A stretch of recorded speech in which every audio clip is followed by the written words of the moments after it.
Good morning. Thanks for joining us on Friday, August the 27th, 2025. So, we got a little bit of good news finally to talk about coming out of the whole economic situation that Canada is in. And that's the main story for today. So, we got some big wins on the U.S. trade front. We got some news on the military procurement, and we have news on the large industrial or industry projects that we are planning to undertake that Prime Minister Carney has been speaking about for the last couple of months. Let's get started and dig into this and find out what's really going on. Before I show you this press conference that Prime Minister Carney gave regarding the Canada-US trade talks, let's just remember that last week, Prime Minister Mark Carney announced Canada would drop the retaliatory tariffs on U.S. goods that comply with the free trade agreement, and that's effective September 1st, which is just coming around the corner. Steel, aluminum, autos, all those tariffs remain in place. There's no change in those tariffs.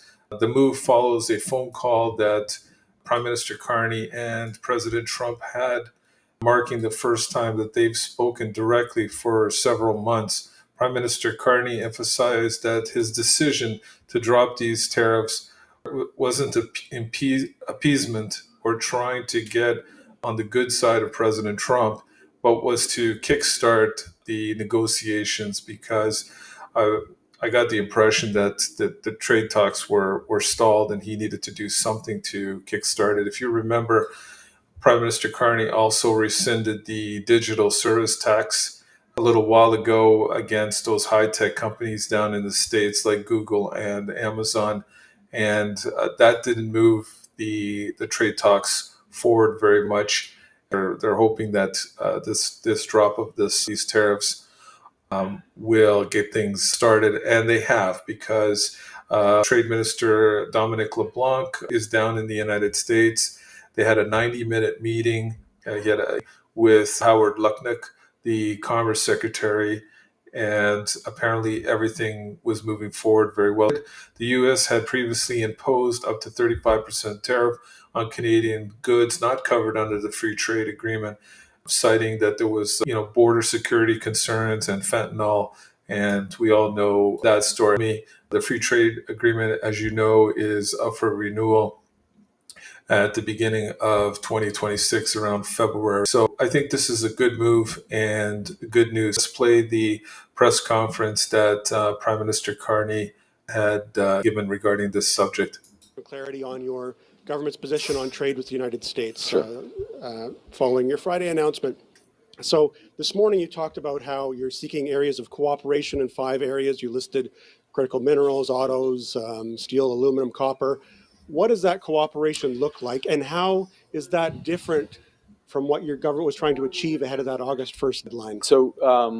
So just to be the way I frame it, Mr. Curry, is this way, which is that again, what I was saying c'était en français ce matin également, right? It was in French. So what I said was 85% of our trade is free trade. At present, we have the best deal, etc. You know that point. There are 5 areas where that is not the case, and that those are in strategic sectors for the Americans: aluminum, steel, autos, copper. They happen to have a specific on copper, and then, of course, lumber, softwood lumber, which has been an issue. So those are the areas where immediately we are focused on improving the outcomes, if we can.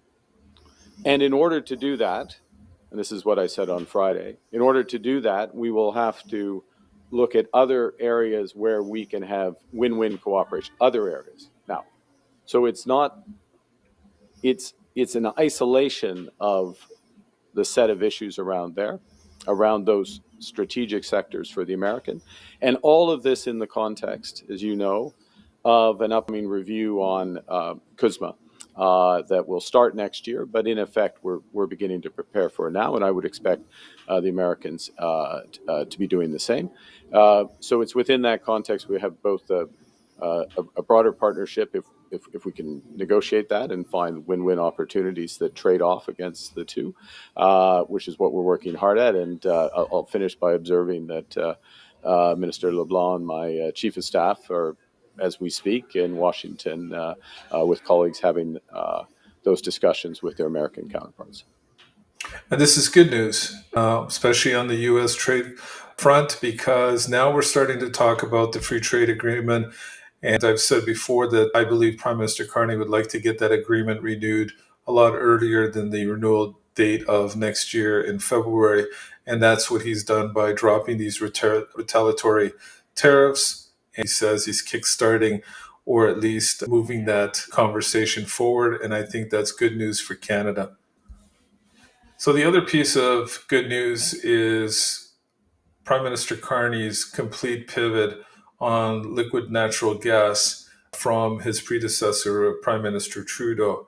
And he's also disclosed during this press conference the energy infrastructure projects that he is focused on, his whole government is focused on it, in particularly the one out in Manitoba and in Quebec. So Prime Minister Mark Carney reversed the old Trudeau position, declaring that Canada is now open for exporting liquefied natural gas to Europe or to the world.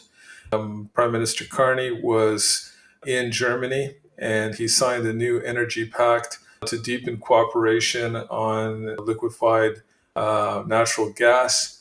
Critical minerals. He signed a deal on critical minerals and infrastructure. He's also in Germany looking at some other equipment for the military. The infrastructure expansion that he's going to mention in this press conference is the port upgrades announced for Churchill in Manitoba and in Quebec to support the liquid natural gas and mineral exports. Churchill Port, despite seasonal limitations, is being positioned as a strategic Arctic gateway.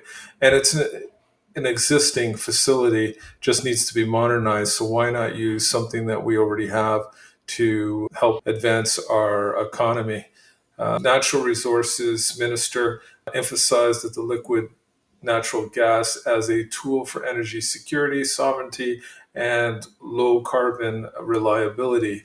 Now, Prime Minister Carney committed to supporting the liquid natural gas projects only if they have strong economic and local support. He's talking about the provinces when he's talking about support, and he's talking about the Indigenous people in Canada and First Nations. And that's what he's talking about. And he's going to mention that.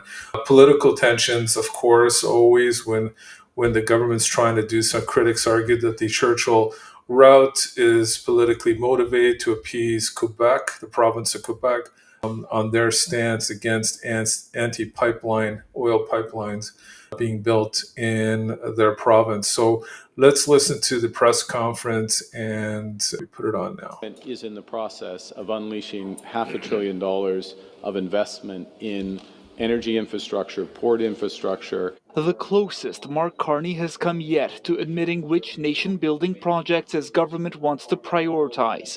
Expansions of the Port of Montreal, its operators say, would bring in $140 million per year, and of northern Manitoba's Port of Churchill to get liquefied natural gas to overseas markets. We have this amazing opportunity to build up an existing port, an existing asset, something that's already shipping critical minerals to international markets this year, but really to take it to the next level. And I got to tell you, my phone blew up first thing this morning. There is a lot happening. It's the number one focus of this government is to build that infrastructure. So yes, it is the number one focus for Prime Minister Carney is to build that energy infrastructure. And remember, like I said, both those facilities in Manitoba and Quebec are existing. They just need to be modernized and brought up to standards and to be utilized, basically to help Canada export the liquid natural gas to anyone in the world. And that is something that's always been in Prime Minister Carney's plan. And there's a lot more that's coming. But these things are going to take time to get going. But at least he's talking about them, and it sounds like there's going to be a big announcement from the government regarding these projects, where they're going to be built, and how much money is going to be allocated to those projects. So stay tuned. So another piece of good news is our military. So Prime Minister Carney was in Germany and Latvia, and while he was in Germany, he was looking at the purchasing of submarines to replace our aging fleet, Victoria-class submarines, with up to 12 new diesel-electric hunter-killer submarines. I don't know how much of a killer they are when they're running on diesel, but the first delivery by the Germans would be in 2030. Now, there's two finalists for the submarines. That's what we're chasing right now. And it's obviously the Germans. I think it's Thyssen is the company. And then there's a South Korean company called Hanwon, I think it is. The difference between the two is that the South Koreans can produce it a lot quicker and get it to us a lot faster. I think with the Germans, they meet all the specifications and requirements that we require, but we got to wait longer for the submarine. And Prime Minister Carney will speak to that point in this press conference. Obviously, Prime Minister Carney emphasized that the need for submarine capability of operating under Arctic ice, because that's where the strategic area is in the Arctic, to maintain a presence there, and also on all three coasts year-round in Canada. Canada seeks domestic economic benefits from buying new equipment for the military, including submarines, by getting them built in Canada using Canadian material and Canadian labor, and that's a good thing. Again, like I said, the delivery time is 2035, so it comes at a good time, because decommissioning of the older submarines that we purchased from England, they were used submarines, and we purchased them from England, are expected to be decommissioned. So the timing sort of comes together there for the replacement with the new submarines. Canada also signed a critical minerals agreement with Germany, aimed at diversifying the supply chain and reducing reliance on China and Russia. And I guess that minerals deal will tie into the purchase of the submarines. I tend to side on the fact that, based on what I'm reading and from the press conference, that I think the Germans are going to win the bid, and they're going to be producing the new submarines for Canada. So let's listen to the press conference from Mark Carney, Prime Minister Mark Carney. Procurement, as we always do, fully, transparently, fairly. So as I mentioned in my remarks, the Minister and I will be visiting in Kiel later today, and as it happens in October, we'll be visiting the Korean facility. So even from that perspective, not that I am the technical expert, Minister has more technical expertise. I'm not the technical expert on submarines, but even from that perspective, just to have the assurance of a level playing field in terms of access and information.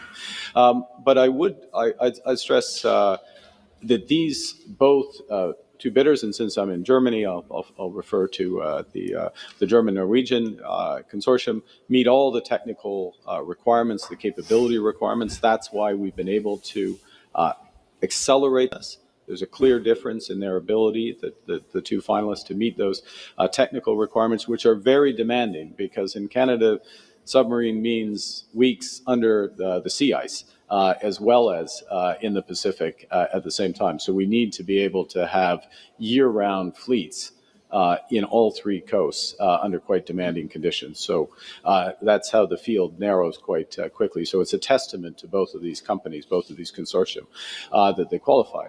But the one other element that I would mention, which is, and I know the Chancellor is very conscious of this as well, is that our governments will be spending rightly a great deal of money to make our citizens more secure, to make the world more secure, to work with our allies to make the world more secure. We want to spend that as effectively as possible, so interoperability and cooperation is important, and we want to have the maximum economic benefits in our economies as well. those will be important consideration. And that's the key. That last statement he made, that he wants to make sure there's a big economic benefit within the country, and by building it in our country using our materials and our manpower, there's the economic benefit for Canada. Now, I think the minerals deal that he signed is pretty well a lock in for the Germans. But let's see how that plays out. But it's all, and again, another piece of good news for Canada. I'm glad that the Prime Minister is actively out there with his ministers trying to keep moving the conversation forward and getting things done, and that's important for our economy and our industries. So, three pieces of good news, and we'll take it. Doesn't matter how it comes, we'll take that good news and run with it. On the trade front, it looks like things have kick-started or started again when they were completely seemed like it was dead. It wasn't going anywhere. Let's see what unfolds from that. The fact that we got some energy projects or big projects in the target list, and we're talking to our partners in Europe regarding liquid natural gas and getting it exported to those countries is another positive piece of news. And finally, the purchase of new equipment for our military that has for so many years worked with old inadequate equipment that is just it's just terrible. Slowly we'll get there. It's good news. We got to take it, and hopefully it just keeps improving. And I wanted to bring you this because it's three pieces of good news, and we've been getting just bad news and regarding the all three of those areas. Now, I know what you're going to say. It's just plans and talk and spending more money and plans to do things, but nothing's been done yet. It takes time to get these things done. It may take years, but at least we're on the right path. And hopefully, on the trade front, we can make some kind of deal with the United States, especially in those strategic sectors that the Prime Minister was talking about. And definitely, we need to make sure we renew that free trade agreement, like I've said before. As far as the military goes, we'll eventually get all that equipment switched over to new equipment and get the military built up so they can protect our borders. And once they decide where they want to build these big projects, it's just a matter of getting that department or that committee that the Prime Minister kept talking about to start moving towards those projects and getting them going. I think it's just all of it is good news. I wanted to share that with you. Let me know your thoughts and comments on this story. Like I say, every week we break down the biggest headlines, no spin, no fluff, and definitely no agenda. And I stay 50-50 and then no bias. Thanks for watching. Be safe. See you on the next one.